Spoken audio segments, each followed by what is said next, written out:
चलिए सुनिए, ध्यान दीजिएगा। पिछले दिन क्या पढ़े थे उस पर एक बार रिकैप्चुलेट करते हैं, ठीक है? और उसके बाद फिर कहानी को आगे बढ़ाएंगे आज। देखो भाई, पिछले दिन तक जो हम तुमको पढ़ाए थे, वो पढ़ाए थे क्या कि इलेक्ट्रिक फील्ड में कैसे कोई भी चार्ज पार्टिकल मोशन करेगा, है ना? तो मैं आपको क्या बोला था कि जब भी किसी यूनिफॉर्म इलेक्ट्रिक फील्ड में हम किसी चार्ज पार्टिकल को रखते हैं, मान लो ये पॉजिटिव चार्ज का प्लेट है और ये नेगेटिव चार्ज का प्लेट है, तो इसके बीच में जो इलेक्ट्रिक फील्ड बनता था वो कुछ ऐसा, जो पॉजिटिव से निकलेगा और नेगेटिव में जाकर के मिलेगा, है ना? पॉजिटिव से निकलेगा और नेगेटिव में जाकर के मिलेगा। तो भाई इसमें जब किसी चार्ज पार्टिकल प्लस क्यू को हम लोग रखेंगे और इसको कुछ ना कुछ इनिशियल वेलोसिटी वी नॉट देते थे, तो ये अपने सीधे रास्ते पर चलना चाहिए था। लेकिन होता क्या है कि ये वाला पॉजिटिव चार्ज इसको रिपेल करेगा और ये वाला नेगेटिव चार्ज इसको अट्रैक्ट करेगा। अट्रैक्ट करेगा तो इसका रास्ता कुछ ऐसा हो जाएगा। ये रास्ता ऐसा होने पर हम आपको यहाँ से यहाँ तक वाई में जो डिस्प्लेसमेंट होगा, ये डिस्प्लेसमेंट निकालना सिखाए थे। और किसी पॉइंट पर भी जो ये एंगल इसका थीटा है, ये एंगल थीटा निकालना सिखाए थे। पिछले दिन ये सारी बातें हुई थी, समझ में भी आई होगी, ठीक ना? इस बातों में हम लोग देख रहे हैं कि मोशन दो डायरेक्शन में था। तो एक एक्स डायरेक्शन में बात करते थे और दूसरा बात करते थे किसमें, वाई डायरेक्शन में। तो कभी भी जब प्लेनरी मोशन का बात हो, मोशन इन अ प्लेन का बात हो, जहां दो डायरेक्शन की बात होती है, तो हम लोग एक साथ केवल एक ही डायरेक्शन को डिस्कस करते हैं। या तो एक्स डायरेक्शन का डिस्कशन करेंगे या फिर वाई डायरेक्शन का डिस्कशन करेंगे, ठीक है? या तो एक्स डायरेक्शन का डिस्कशन करेंगे या फिर वाई डायरेक्शन का डिस्कशन करेंगे। अब देखो इसमें कि जब हम एक्स डायरेक्शन में बात करते थे, सुनो जरा सा ध्यान से, कि जब हम लोग बात करते थे किसमें, एक्स डायरेक्शन में, तो एक्स डायरेक्शन में जो हमारी बात होती थी वो, और जो वाई डायरेक्शन में हमारी बात होती थी वो, उसमें क्या क्या चीज मिलता था हमको, ये जरा सा देखो। तो अगर मान लो कि यहां से यहां तक का ये लेंथ को हम लोग एल माने, तो यहाँ देखो कि बॉडी एक तो आगे जा रही है, इसको एक्स डायरेक्शन मानो, और दूसरी बॉडी नीचे आ रही है, इसको क्या मानो, वाई डायरेक्शन। तो अगर तुमसे पूछा जाए कि भाई डिस्प्लेसमेंट इन एक्स डायरेक्शन कितना है, तो क्या बोलोगे, एल। बॉडी कहाँ कितना डिस्टेंस ट्रेवल की है एक्स डिस्टेंस में, एल। और अगर वाई में पूछा जाए तुमको कि डिस्प्लेसमेंट इन वाई डायरेक्शन कितना है, तो इसको वाई लिखते थे, और नीचे के तरफ डिस्प्लेसमेंट है इसीलिए माइनस वाई लिखते थे, है ना? अगर बात करते थे इनिशियल वेलोसिटी का, यू एक्स का, तो जितने से फेंके इसको एक्स डायरेक्शन में वी नॉट था। लेकिन अगर यहाँ पर हम लोग यू वाई का बात करते थे तो ये था कितना, 0, ठीक ना? अगर आप बात करते थे एक्सीलरेशन इन एक्स डायरेक्शन का, तो ये कितना था, 0। एक्स में किसी तरह का एक्सीलरेशन नहीं हो रहा है, ये हमेशा ही क्या हो रहा है, वी नॉट स्पीड से चल रहा है। और अगर बात करते थे हम लोग ए वाई का, तो ए वाई में देखो कि तुम्हारा जो इलेक्ट्रिक फील्ड है, वो इलेक्ट्रिक फील्ड का डायरेक्शन है ऐसे, है ना? और इसमें कोई चार्ज बॉडी प्लस क्यू रखा हुआ है। तो इस पे जो फोर्स लगता था, वो फोर्स कितना लगता था भाई, क्यू ई के बराबर में। ये जो फोर्स लगता था वो कितना लगता था, क्यू ई के बराबर में। अगर तुमसे कोई आदमी कहे कि इस चार्ज का मास भाई एम है, तो न्यूटन साहब क्या कहते हैं कि एफ बराबर कितना होगा, एम ए होगा, है ना? और फोर्स कितना लग रहा है यहाँ, क्यू ई के बराबर में। तो एफ के जगह पर जब तुम क्यू ई डालोगे तो क्यू ई बराबर एम ए हो जाएगा, और यहाँ से ए इक्वल टू निकल के आता था कितना, क्यू ई बाई एम। ये चीज देखे थे। तो ये जो एक्सीलरेशन हो रहा है ये वाई में हो रहा है नीचे की तरफ, तो नीचे की तरफ इसको कितना लिखते थे, क्यू ई अपॉन कितना, एम, है ना? ये चीज पढ़े थे। अब इसमें दो तरह के इक्वेशन ऑफ मोशन का हम लोग यूज किए थे। एक क्या चीज, एक क्या चीज, एक क्या चीज का, कि एक बात किए थे किस चीज का हम लोग भाई साहब, तो एक यूज करते थे v equal to u plus a t का, है ना? तो अगर x में यूज कर रहे थे तो v x equal to u x plus a x t लिखते थे। वी एक्स हमको नहीं पता है, यू एक्स कितना है, वी नॉट, ए एक्स कितना है, 0, और टाइम कुछ भी लगा होगा t, है ना? तो यहाँ से देखो ये 0 इंटू टी कितना हो जाएगा, 0। तो वी एक्स जो बचेगा वो कितना हो जाएगा, वी नॉट के बराबर में, और ये हमेशा ही क्या रहेगा कि कांस्टेंट स्पीड से चलता रहेगा, ये कभी बदलेगा नहीं। लेकिन अगर यही चीज तुम वाई डायरेक्शन में लगाते थे, v y equal to u y plus a y t, तो यहाँ पर तुम देखो कि जो तुम्हारा वी वाई आएगा वो वी वाई यू वाई कितना था 0, देख लो पीछे यू वाई था कितना 0, और ए वाई है कितना minus q e by t, minus q e by m, और इनटू टाइम कितना टी। तो ये वी वाई इक्वल टू जो आएगा वो कितना आएगा minus q e by m into t आएगा। अब जरा सा देखिए कि जो आपके चार्ज पार्टिकल का मोशन है वो मोशन कुछ इस तरह से चल रहा है ना। अब इस तरह से चल रहा है तो मान लो कि टाइम t1 पे ये पार्टिकल आगे जा रहा है ऐसे और नीचे आ रहा है कुछ ऐसे, तो ये जो छोटा सा एंगल बन रहा है इस एंगल को बोलो क्या θ1। टाइम था यहाँ पर कितना t1, फिर धीरे धीरे टाइम बढ़ा, बॉडी आ गया यहाँ पे, तो जब यहाँ पे आ गया तो यहाँ पे बॉडी में ऐसे ऐसे ये एंगल इसको बोल दो क्या θ2। फिर टाइम बढ़ा, बॉडी जा रहा है आगे भी और नीचे भी, अभी जो एंगल है वो कितना θ3। तो देखिए जैसे जैसे टाइम बदल रहा है थीटा का वैल्यू भी क्या हो रहा है बदल रहा है। तो अगर आपसे कोई आदमी कहे कि किसी भी पार्टिकल वैल्यू पे, किसी भी पार्टिकल पोजीशन पे, किसी भी पार्टिकुलर टाइम पे आप बताइए कि थीटा का वैल्यू कितना होगा। तो इसमें तुम देखो कि अगर पार्टिकल का डिस्प्लेसमेंट है तो ये आगे जा रहा है कितने से vx से, और ये नीचे आ रहा है कितने से vy से। अब देखो कि इसका जो रिजल्टेंट बन रहा है वो बॉडी कुछ ऐसे चल रहा है कितने से v वेलोसिटी से। इस दोनों का रिजल्टेंट जो बॉडी बढ़ रहा है वो कैसे बढ़ रहा है, ऐसे ना बढ़ रहा है, बॉडी जो बढ़ रहा है वो कैसे बढ़ रहा है, ऐसे बढ़ रहा है। तो ये रिजल्टेंट है। अब देखिए कि जो एंगल आपने थीटा माना है वो एंगल यही तो थीटा है। अब क्या करिए कि इस वी वाई को आप यहाँ से उठाइए और यहाँ पे लगाइए, ये वाला वी वाई हो जाएगा। अब तुम देखो इस ट्रायंगल में, तो इस ट्रायंगल में तुम जैसे ही लिखोगे टेन थीटा, तो थीटा के सामने वाला परपेंडिकुलर वी वाई अपॉन कितना वी एक्स लिखोगे, है ना। अब देखिए कि जब टेन थीटा का आप बात कर रहे हैं वी वाई का, तो टेन थीटा का बात कर रहे हैं वी वाई का, तो वी वाई तो आपका निकल के आया हुआ है कितना minus q e t by m, है ना। और वी एक्स का बात करिए तो वी एक्स कितना निकल के आया हुआ है वी नॉट। अब देखो यहाँ से अगर तुमको कोई आदमी कहे कि तुमको इस इलेक्ट्रिक फील्ड में जो तुमने चार्ज रखा है क्यू, ये तुमको पता है, वी नॉट कितने से तुमने फेंका है ये भी तुमको पता है, यहाँ तुमने इलेक्ट्रिक फील्ड कितना महंगा बनाया है, कितना स्ट्रांग बनाया है, कितना वीक बनाया है, ये तुमको पता है। तो जब ई पता है, क्यू पता है, वी पता है, तो आप यहाँ पर देखिए कि ई पता है, क्यू पता है, वी पता है, मास पता है। तो अगर आपको कहे कि जब 1 सेकंड का टाइम हो तब बताओ थीटा कितना होगा, निकलेगा कि नहीं। जब बोले कि 2 सेकंड का टाइम हो तो थीटा कितना होगा, ये निकलेगा कि नहीं निकलेगा। बोले टाइम 3 सेकंड हो तो थीटा कितना होगा, ये निकलेगा कि नहीं निकलेगा। इन सारी चीज़ों पर हम लोगों ने पिछले दिन बात किया था।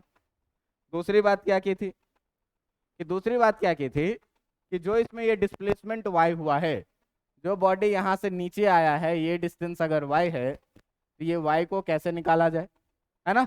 तो इस y को निकालने के लिए भाई एक इक्वेशन ऑफ मोशन हम लोग यूज किए थे जिसका नाम था क्या s equal to u t plus half a t square.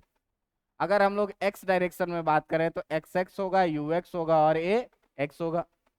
यहाँ तुम देखो कि x डायरेक्शन में जो तुम्हारा डिस्प्लेसमेंट है वो कितना है L, तो एस एक्स के जगह पर तुम कितना लिखोगे L लिखोगे।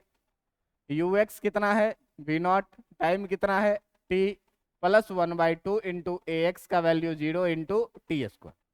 अब इस पूरे को जब 0 से मल्टीप्लाई हो जाएगा तो ये पूरा टर्म कितना हो जाएगा, बचेगा कितना L बराबर v नॉट टी, और यहाँ से t निकल के आएगा कितना L अपॉन वी नॉट। एक चीज तो यहाँ से निकल के आया, है ना। अब देखिए कि अगर यही y में हम लोग लगाते हैं s y equal to u y t plus half times a y t square, तो मैं बोला था कल भी कि अगर बॉडी को फेंक रहे हैं तो बॉडी जाके मान लो वहां पे गिरा, तो जितना देर इसको हॉरिजॉन्टली यहाँ से यहाँ तक जाने में टाइम लगा है उतना ही देर में ये नीचे भी गिरा है। मतलब टाइम का बात चाहे x में करे चाहे y में करे, दोनों क्या होगा बराबर। तो आप देखिए कि डिस्प्लेसमेंट इन y डायरेक्शन जो है आपका वो कितना है माइनस वाई, वाई नीचे आया था, है ना। यू वाई का अगर आप बात करिए तो ये था कितना 0 इंटू टाइम कितना t, plus 1/2 times a Y का बात करिए तो ए वाई कितना आया था क्यू ई अपॉन एम और इंटू टी स्क्वायर। तो भाई जो टाइम यहाँ पर है वही टाइम वहाँ होगा, तो t के जगह पर L अपॉन वी नॉट हम लोगों ने डाला था, और ये L अपॉन वी नॉट का होल स्क्वायर डाल करके जब यहाँ से आया था तो ये माइनस वाई इक्वल टू ये पूरा 0 हो जाएगा, ये कितना बचेगा, -1/2 QE L² upon M V0 का स्क्वायर। ये माइनस से माइनस जाएगा और y इक्वल टू बचेगा कितना, 1/2 QE L² upon M V0 का स्क्वायर। इतने चीज़ों पर हम लोगों ने पिछले दिन डिस्कशन कर लिया था। ये बोला हुआ हूँ अभी तक कि पॉजिटिव चार्ज से हमेशा इलेक्ट्रिक फील्ड बाहर की तरफ निकलती है और नेगेटिव चार्ज से जो है इलेक्ट्रिक फील्ड वो अंदर की तरफ आती है। इतने बातों पर पिछले दिन तक चर्चा हो चुकी है। ठीक है, अब देखिए कि आज का जो आपका नया टॉपिक है वो बहुत ही आसान भी टॉपिक है, जिसका नाम है क्या, जिसका नाम है electric field lines. Electric field lines.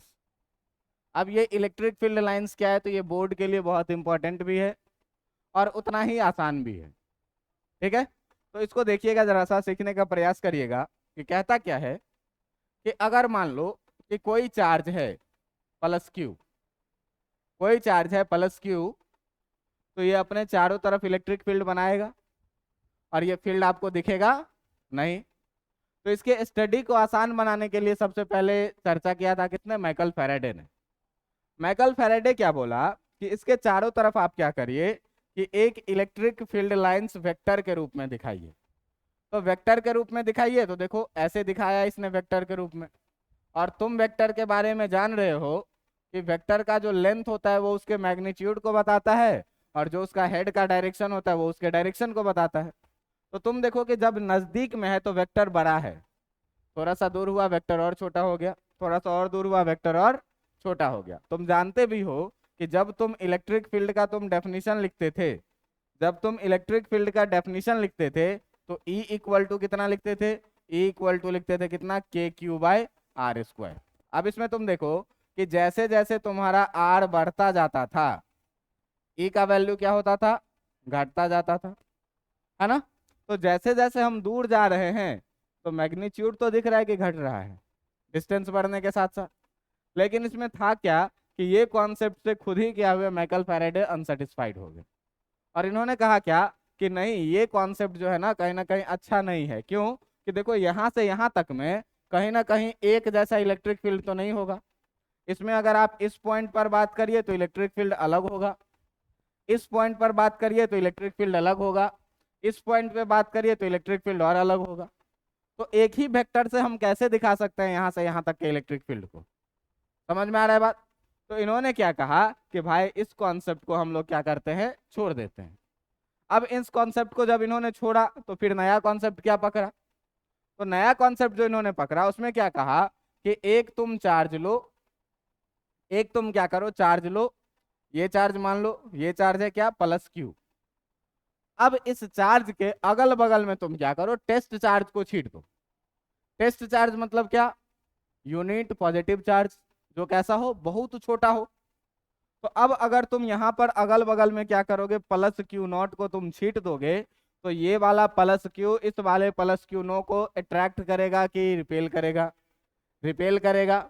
जब रिपेल करेगा भाई साहब तो ये ऐसे दूर जाएगा कि नहीं जाएगा, जाएगा, सीधे रास्ते पे जाएगा।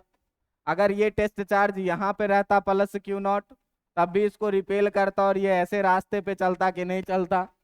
अगर ये टेस्ट चार्ज यहाँ पे रहता +Q0 तो भी इसको रिपेल करता, ये ऐसे जाता कि नहीं जाता।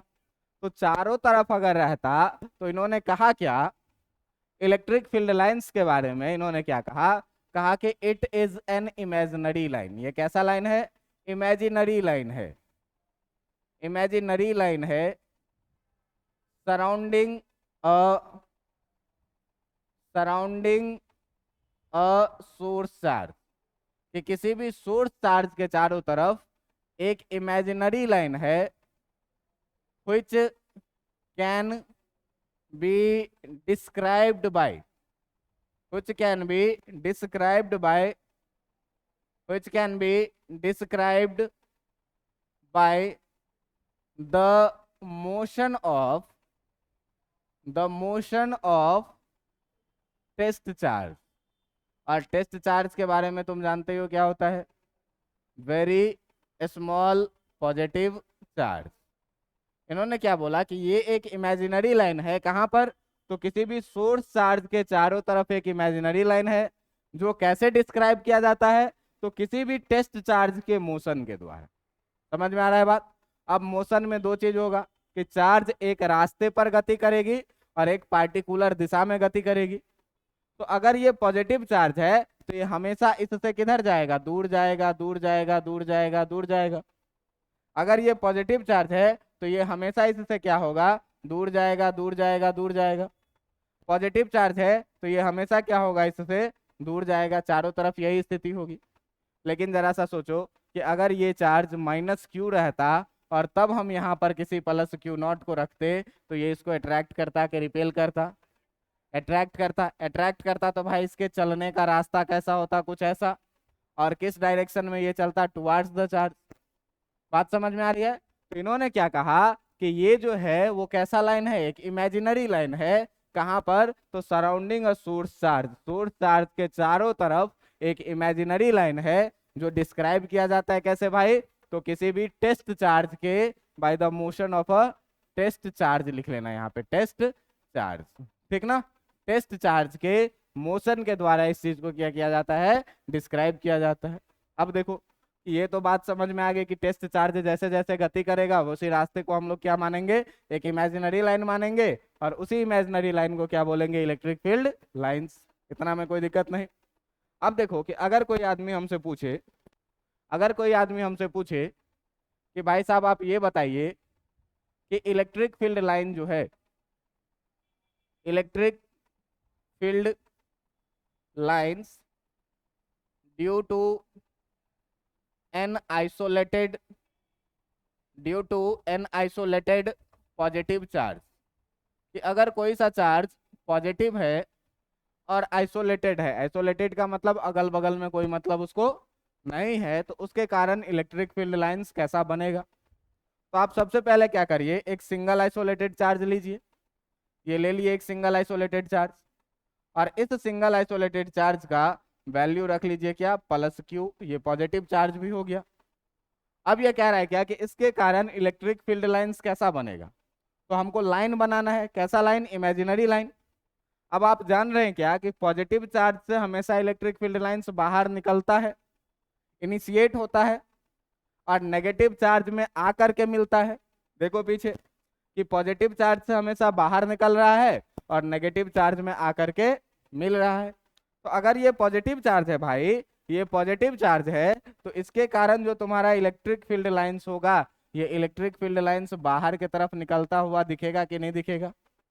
ये इलेक्ट्रिक फील्ड लाइन इधर भी बाहर की तरफ निकलता हुआ दिखेगा कि नहीं दिखेगा? ये इलेक्ट्रिक फील्ड लाइन इधर की तरफ भी बाहर निकलता हुआ दिखेगा कि नहीं? ये इलेक्ट्रिक फील्ड लाइन इधर भी बाहर निकलता हुआ दिखेगा कि नहीं? ये इलेक्ट्रिक फील्ड लाइन इधर भी बाहर निकलता हुआ दिखेगा कि नहीं? ये इधर भी बाहर निकलता हुआ दिखेगा कि नहीं दिखेगा? ये इधर भी बाहर निकलता हुआ दिखेगा कि नहीं? ये इधर भी बाहर निकलता हुआ दिखेगा कि नहीं दिखेगा? और जाएगा कहाँ तक? तो ये जाएगा इनफाइनाइट डिस्टेंस तक। इनफाइनाइट डिस्टेंस तक जाएगा आगे। ये ध्यान देना, ये कहाँ तक जाएगा? इनफाइनाइट तक। और इनफाइनाइट के बाद लगभग लगभग ऐसा सीन आता है कि इसका इलेक्ट्रिक फील्ड इंटेंसिटी लगभग कितना हो जाता है? 0 हो जाता है। इसका इलेक्ट्रिक फील्ड इंटेंसिटी लगभग लगभग कितना हो जाता है? 0 हो जाता है। ये बातें समझ में आ रही है कि नहीं आ रही है? तो इस एरो का जो है ना, इस एरो का ही बहुत महत्व है यहाँ पर। क्या कि एरो अगर बाहर के तरफ है, इसका मतलब ये लाइन जो है वो क्या है? पॉजिटिव चार्ज है। अगर इसमें खाली एरो का डायरेक्शन बदल जाए तो ये चार्ज कैसा हो जाएगा? नेगेटिव चार्ज हो जाएगा। बात समझ में आ रही है कि इस इलेक्ट्रिक फील्ड लाइंस में एरो का बहुत महत्व है। अगर इस सारे एरो में से जो बाहर के तरफ लगे हुए हैं, कोई एक एरो का डायरेक्शन भी पलट जाए तो ये कहानी गलत हो जाएगी।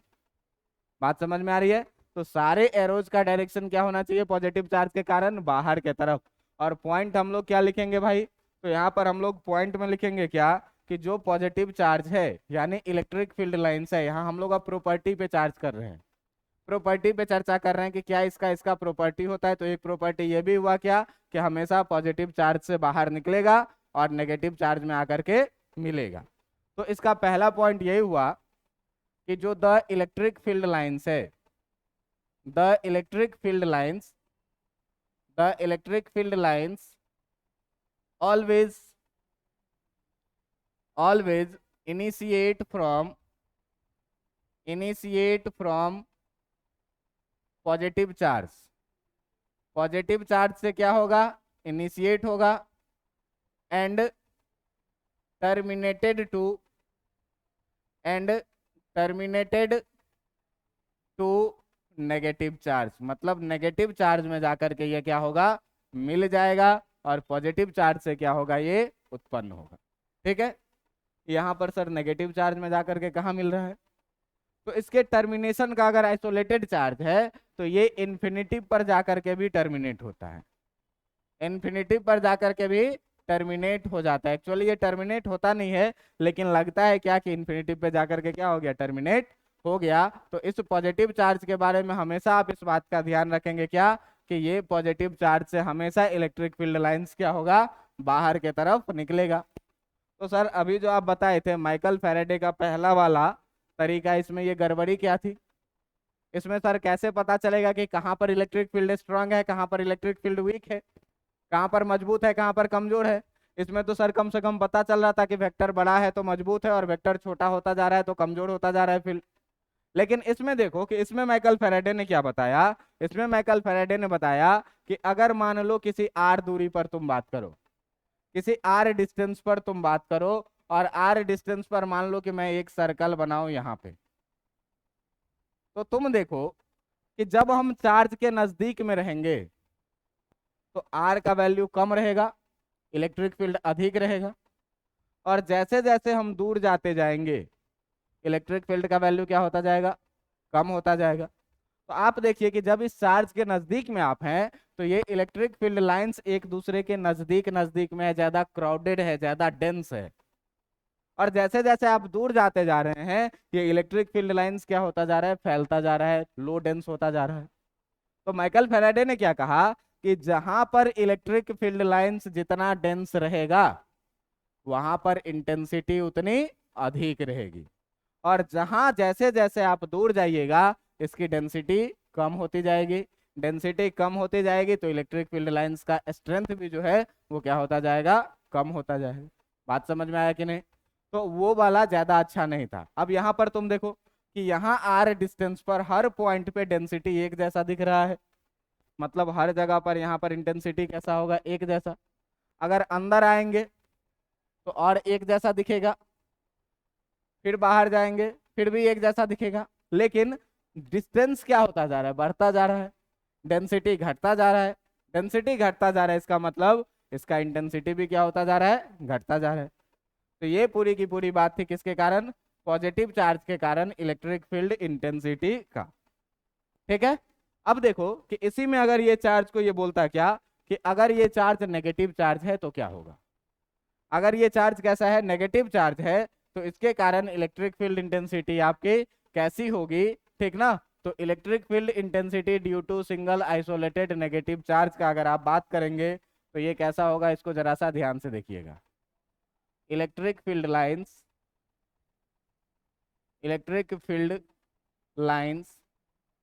Due to single isolated negative charge, single isolated negative charge की ये जो चार्ज है वो कैसा है तुम्हारा, नेगेटिव चार्ज है, सिंगल आइसोलेटेड चार्ज है। तो अब देखो कि यहाँ पे क्या होगा इलेक्ट्रिक फील्ड्स भाई, कि ये मान लो तुम्हारा चार्ज है और इस चार्ज का नाम है कितना, -q इस बार, ठीक ना, -q नाम है।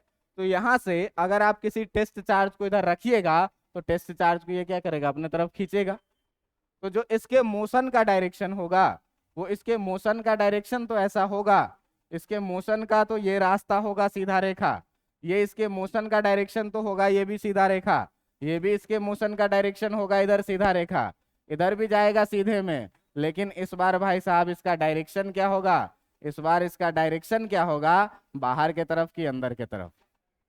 इस बार इसका डायरेक्शन बाहर के तरफ होगा कि अंदर के तरफ होगा, तो इस बार इसका डायरेक्शन कैसा हो जाएगा, अंदर के तरफ। देखिए ये सारे एरो इसमें जो लगे हुए हैं वो किधर के तरफ, अंदर के तरफ। तो केवल भाई साहब एरो का आप डायरेक्शन बदल दिए तो पॉजिटिव चार्ज के कारण जो इलेक्ट्रिक फील्ड है वो नेगेटिव चार्ज के कारण इलेक्ट्रिक फील्ड बन गया। अब इसमें देखो फिर से बातें होंगी क्या, कि एक चीज तुम देखो कि अगर बेसिक मैथमेटिक्स का बात करो, तो अगर तुम बेसिक मैथमेटिक्स का बात करो तो देखो, तो ये अगर सर्कल है और यहां से रेडियली अगर कोई लाइन आउटवर्ड निकल रहा है, तो इस सरफेस के परपेंडिकुलर होगा कि नहीं होगा। जानते हो कि अगर यहाँ पे नॉर्मल ड्रॉ करेंगे तो ये दोनों क्या हो जाता है, एक दूसरे के परपेंडिकुलर हो जाता है। तो यहाँ से एक और कंक्लूजन आपको निकल रहा है, क्या आता है क्या, कि यहाँ से एक और कंक्लूजन निकल के आता है क्या, कि since since electric field lines, यहाँ से देखिए कि रेडियली बाहर हो रहा है या रेडियस के जैसे ही अंदर आ रहा है, तो ये इस सरफेस के परपेंडिकुलर होगा कि नहीं होगा, होगा। तो अगला पॉइंट हम लोग ये भी इसमें ऐड करेंगे क्या, अगले प्रॉपर्टीज में, कि since the electric field lines, since the electric field lines, जो आपका इलेक्ट्रिक फील्ड लाइंस है, since the electric field lines initiate initiate और टर्मिनेट रेडियली, और टर्मिनेट रेडियली, ये रेडियस के थ्रू ही अलोंग ही क्या होता है, इनिशिएट होता है या टर्मिनेट होता है। So so electric field lines so electric field lines so electric field lines जो होगा वो क्या होगा, ऑलवेज परपेंडिकुलर टू, ऑलवेज क्या होगा, perpendicular to, always perpendicular to the surface of, to the surface of charged body, कि जो charge body है उसके सरफेस के हमेशा क्या रहेगा, ये परपेंडिकुलर रहेगा। देख लो, अगर स्फेरिकल बॉडी है, अगर स्फेरिकल बॉडी है तो इलेक्ट्रिक फील्ड लाइंस ऐसे बाहर आ रहा है कि नहीं आ रहा है, ऐसे बाहर आ रहा है कि नहीं। अब अगर इसको मान लीजिए ये पॉजिटिव चार्ज है, तो यहाँ भी क्या है, परपेंडिकुलर, यहाँ भी सरफेस पर क्या परपेंडिकुलर, यहाँ भी सरफेस पर क्या परपेंडिकुलर। आपको याद होगा कि अगर बॉडी लीनियर है तो तुम याद करो लीनियर रॉड के कारण जो इलेक्ट्रिक फील्ड लिखते थे, अगर इस पे पॉजिटिव चार्ज है तो इसमें साइन थीटा वाला कंपोनेंट कैंसिल होता था, याद है, और कॉस थीटा वाला कंपोनेंट इसके परपेंडिकुलर होता था। तो इसके कारण जो आपका इलेक्ट्रिक फील्ड बनेगा वो ऐसा बनेगा। ये भी देखिए कि आप चार्ज बॉडी के सरफेस के क्या है, परपेंडिकुलर होगा, चारों तरफ होगा कि नहीं, देखो सारा क्या है, परपेंडिकुलर है। तो हमेशा चार्ज बॉडी के सरफेस के क्या निकलेगा, इलेक्ट्रिक फील्ड लाइंस परपेंडिकुलर ही निकलेगा। क्यों, कि ये हमेशा रेडियली बाहर निकलता है, और आप जानते हैं कि किसी भी सर्कुलर बॉडी का रेडियस जो है उसके सरफेस पर क्या होता है, परपेंडिकुलर। 9th क्लास का ये मैथ्स, बात समझ में आ रहा है इतना कि नहीं। अब देखो अभी तक क्या पढ़े, अभी तक पढ़े क्या, कि जो पॉजिटिव चार्ज है वो पॉजिटिव चार्ज से अभी तक क्या पढ़े, कि इलेक्ट्रिक फील्ड लाइंस एक इमेजिनरी लाइन है जिसको डिस्क्राइब किया जाता है कैसे, तो किसी भी सोर्स चार्ज के सराउंडिंग में टेस्ट चार्ज के मोशन के द्वारा। अब टेस्ट चार्ज जिस रास्ते पर चलेगा उसी को तुम इमेजिनरी लाइन बोल दो, तो उसी को क्या बोलेंगे, इलेक्ट्रिक फील्ड लाइंस बोलेंगे। अब इसका डायरेक्शन, तो जो डायरेक्शन इसके मोशन का है वही डायरेक्शन तुम्हारा इलेक्ट्रिक फील्ड लाइंस का होगा। ये पॉजिटिव चार्ज है तो इस टेस्ट चार्ज को रिपेल करेगा बाहर के तरफ, तो पॉजिटिव चार्ज के कारण जो इलेक्ट्रिक फील्ड लाइंस होगा वो किधर, बाहर के तरफ। नेगेटिव चार्ज को टेस्ट चार्ज क्या करेगा, अट्रैक्ट करेगा, तो नेगेटिव चार्ज के कारण जो इलेक्ट्रिक फील्ड लाइंस होगा वो किधर के तरफ, अंदर के तरफ। बात समझ में आ रही है कि नहीं। अब इसमें एक नया चीज क्या देखे, कि इलेक्ट्रिक फील्ड लाइंस जो है सो इनिशिएट भी होता है और टर्मिनेट भी होता है, कैसे, रेडियली। रेडियली का मतलब रेडियस के जैसा, रेडियस के लॉन्ग। तो जब ऐसे टर्मिनेट हो रहा है भाई, तो ये बताओ कि ये हमेशा क्या होगा, परपेंडिकुलर होगा किसके, to the surface of charge body, जो चार्ज बॉडी है उसके सरफेस के कैसे, परपेंडिकुलर। रॉड रहेगा तो रॉड के चारों तरफ कैसे, परपेंडिकुलर, यहाँ से ऐसे ऐसे ऐसे चारों तरफ कैसा जाएगा, परपेंडिकुलर जाएगा। बात समझ रहे हैं कि नहीं। अगला प्रॉपर्टी आप देखिए, कि अगले प्रॉपर्टी में एक चीज आप देखो, कि अगर मान लो कि कहीं पर एक चार्ज है +q और कहीं पर एक दूसरा चार्ज है मान लो +2q और कहीं पर एक तीसरा चार्ज है मान लो ये +3q, है ना। अब तुम देखो कि तुम इलेक्ट्रिक फील्ड के बारे में अगर डिस्कशन करो, इस चार्ज का नाम अगर मैं रख लूं A, इसका नाम मैं रख लूं अगर B और इसका नाम मैं रख लूं अगर C, तो तुम ये चीज देखो कि तुम इलेक्ट्रिक फील्ड का डेफिनेशन क्या पढ़े हो, E इक्वल टू के क्यू बाय आर स्क्वायर।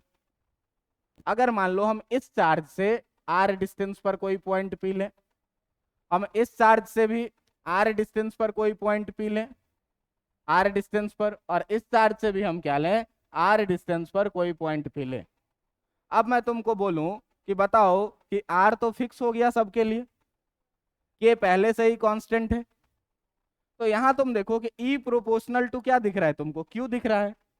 मतलब भाई चार्ज जितना बड़ा होगा इलेक्ट्रिक फील्ड उतना ज्यादा होगा, इलेक्ट्रिक फील्ड भी क्या होगा, उतना बड़ा होगा। और चार्ज जितना तुम्हारा छोटा होगा इलेक्ट्रिक फील्ड भी क्या होगा, उतना छोटा होगा।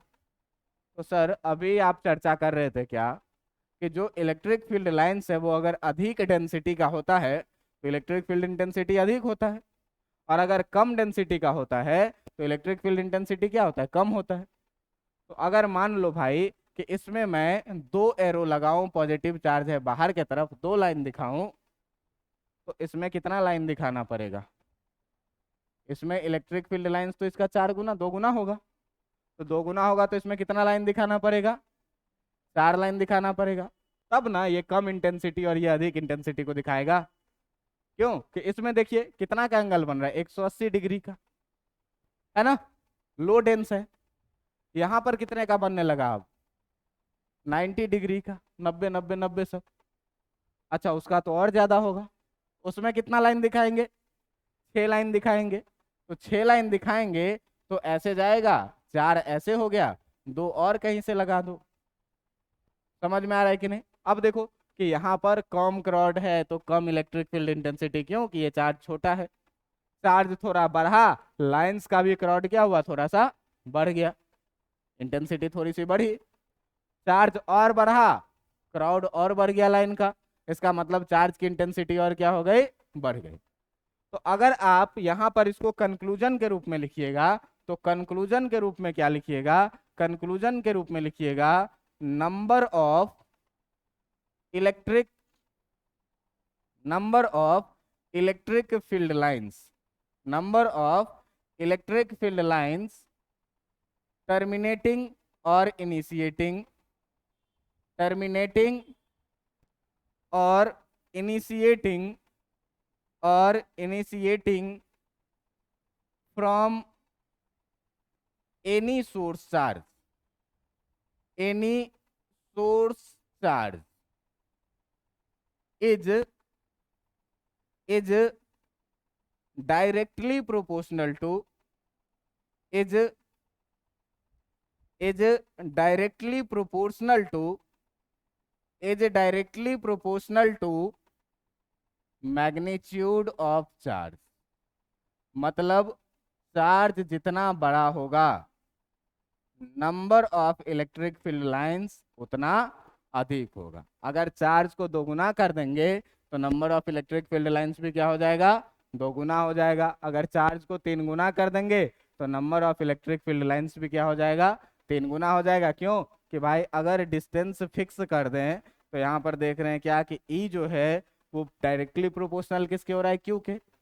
इसका मतलब ये हुआ कि चार्ज जितना बढ़ेगा इलेक्ट्रिक फील्ड उतना बढ़ेगा, और चार्ज जितना घटेगा इलेक्ट्रिक फील्ड उतना घटेगा। अब बढ़ने घटने का मतलब क्या हुआ, अभी तो आप बता रहे थे कि जो जितना डेंसिटी होगा उतना स्ट्रांग इलेक्ट्रिक फील्ड होगा, तो इसका इलेक्ट्रिक फील्ड कम है, छोटा चार्ज है तो देखो डेंसिटी भी कम है। इसका थोड़ा सा चार्ज बढ़ा तो इलेक्ट्रिक फील्ड भी थोड़ा सा बढ़ेगा, डेंसिटी भी थोड़ा सा बढ़ गया। चार्ज और थोड़ा सा बढ़ा, डेंसिटी और थोड़ा सा बढ़ गया, तो ये इलेक्ट्रिक फील्ड लाइंस क्राउडेड होता गया।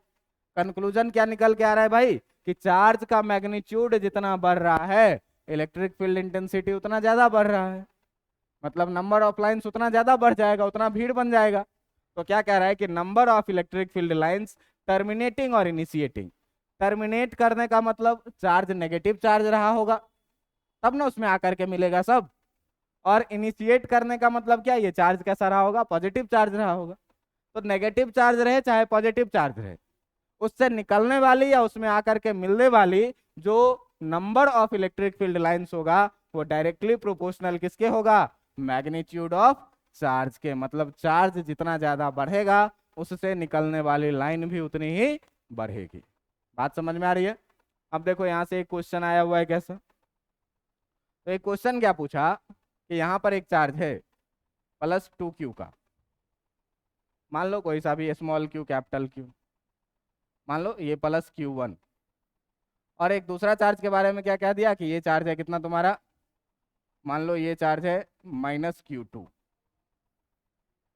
ठीक ना, -q2। अब इससे कहा क्या कि प्लस से इलेक्ट्रिक फील्ड लाइंस निकलेगा और माइनस में जाकर के मिलेगा, मिलेगा कि नहीं? प्लस से होकर के निकलेगा, माइनस में जाकर के मिलेगा। अब ऐसा ही एक डायग्राम दे दिया और तुमसे पूछ दिया क्या, तुमसे पूछ दिया क्या कि तुमसे पूछ दिया कि बताइए बताइए find Q1 bye Q2, Q1 और Q2 का रेशियो क्या होगा? देखो लाइंस तो दिख रहा है, लाइंस तो दिख रहा है, और लाइंस में अभी पढ़े कि number of lines directly proportional किसके होता है?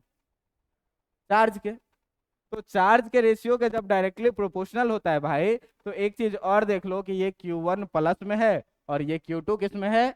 माइनस में। और तुमको ऑप्शन दे दिया ऐसा, ऑप्शन दे दिया कैसा, ऑप्शन दे दिया तुमको, ऑप्शन ए में दे दिया 3, ऑप्शन बी में दे दिया -1/3, ऑप्शन सी में दे दिया +1/3 और ऑप्शन डी में दे दिया -3।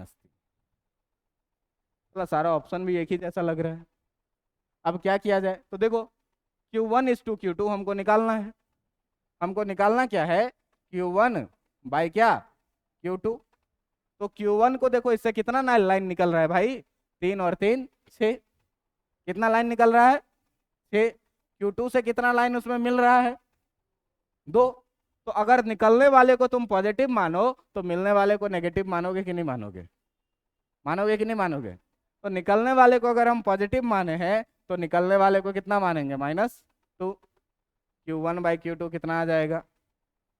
कौन सा ऑप्शन सही जाएगा? इतना आसान सा सवाल था। बात समझ में आ रही है कि नहीं आ रही है?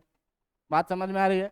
इसके बाद देखिए कि इसके बाद का जो एक सबसे इंपॉर्टेंट प्रॉपर्टी जो हम अभी तक बोल रहे थे, लिखवाए नहीं थे, तो लिखवाए नहीं थे, तो यहां से एक प्रॉपर्टी और क्या आता है कि जो क्राउडिंग है, क्राउडिंग बोलो या इसका डेंसिटी बोलो, ठीक ना? तो जो डेंसिटी है, क्या चीज कि density of electric field lines, density of electric field lines, electric field lines shows the intensity of, shows the intensity of electric field, कि जो तुम्हारा इलेक्ट्रिक फील्ड है उसके इंटेंसिटी को कौन दिखाता है? डेंसिटी दिखाता है। More density more electric field intensity, less density less electric field intensity, कि जहां पर डेंसिटी ज्यादा होगा मोर विल डेंसिटी बोलो इसको या फिर क्राउडिंग बोलो इसको, मोर डेंसिटी और crowding of electric field lines, of electric field lines, अधिक डेंसिटी क्या बताता है? सोज मोर इंटेंसिटी, अधिक इंटेंसिटी को ये क्या करता है? बताता है। And less electric field intensity, and less density बोलो या फिर इसी को क्या बोलो?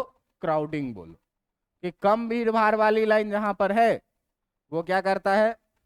Of electric field lines, of electric field lines, electric field lines ये क्या करता है? सोज लेस इंटेंसिटी, ये क्या करता है?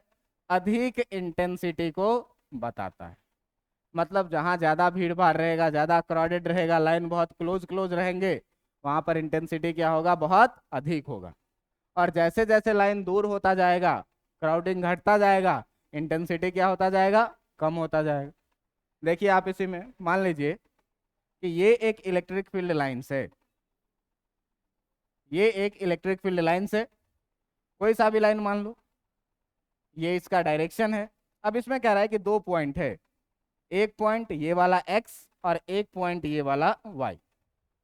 आपसे कहा कि बताइए कि इलेक्ट्रिक फील्ड एट x में और इलेक्ट्रिक फील्ड एट y में बड़ा कौन है। x वाला, क्यों कि x का लाइन क्या है, ज्यादा करीब करीब है, इसका डेंसिटी क्या है, एक जैसा है। तो एक जैसा डेंसिटी है, नजदीक है तो अधिक डेंसिटी होगा, तो Ex क्या होगा भाई, ज्यादा होगा।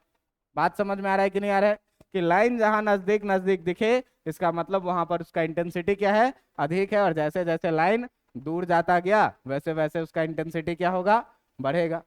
बात समझ में आ रहा है। अब देखिए कि एक चीज और यहीं से आता है क्या, तो हम लोग पिछले दिन चर्चा करते थे किसका, पिछले दिन चर्चा करते थे किसका, यूनिफॉर्म इलेक्ट्रिक फील्ड का।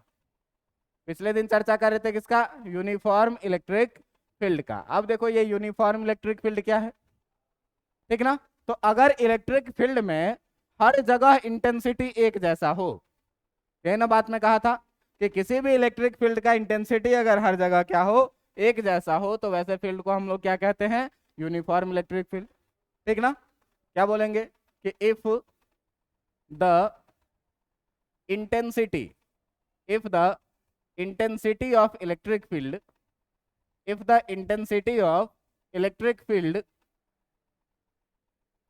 remains same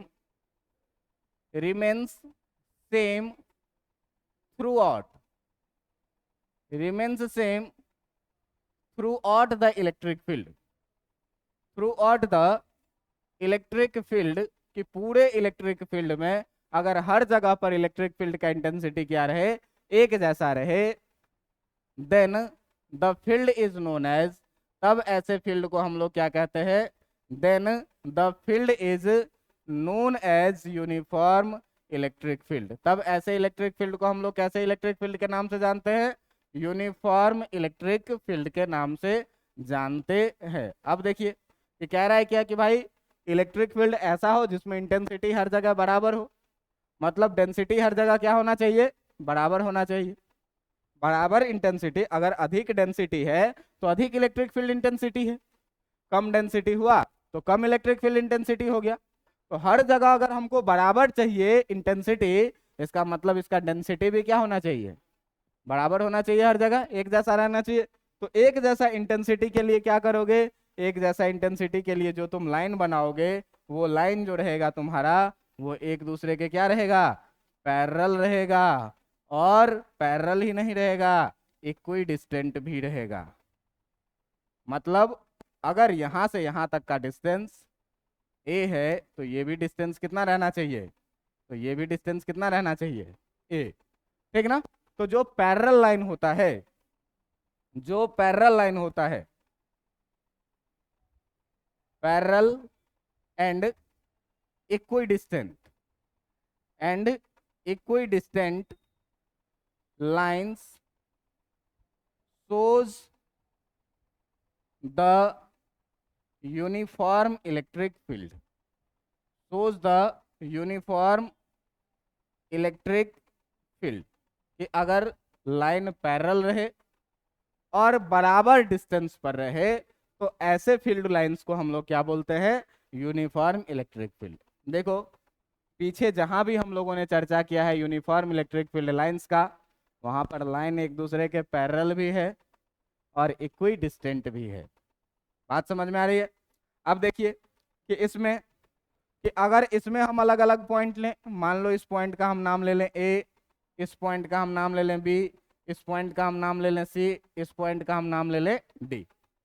अब इसमें अगर हम अलग अलग पॉइंट पर बात करेंगे इलेक्ट्रिक फील्ड इंटेंसिटी का, तो चाहे ई ए का बात करें, चाहे ई बी का बात करें, चाहे ई सी का बात करें, चाहे ई डी का बात करें, सारा का सारा क्या होगा, बराबर होगा, क्योंकि हर जगह जो इसका डेंसिटी है वो क्या है, सेम है। अब तुम कहोगे कि सर ये इक्वी डिस्टेंट क्यों, सर ये इक्वी डिस्टेंट क्यों, खाली पैरेलल क्यों नहीं।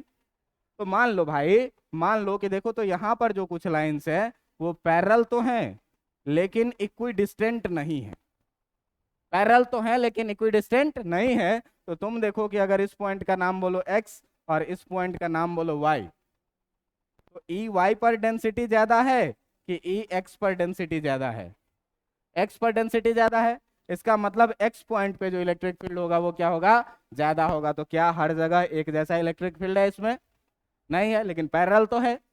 तो केवल पैरेलल होना जरूरी नहीं है, पैरेलल के साथ साथ क्या होना चाहिए, इक्वी डिस्टेंट भी, मतलब दो पैरेलल लाइन के बीच का डिस्टेंस हमेशा क्या रहना चाहिए, एक जैसा रहना चाहिए, तभी इलेक्ट्रिक फील्ड लाइन को कैसा कहेंगे हम लोग, यूनिफॉर्म इलेक्ट्रिक फील्ड कहेंगे। खाली पैरेलल रहने से नहीं होगा।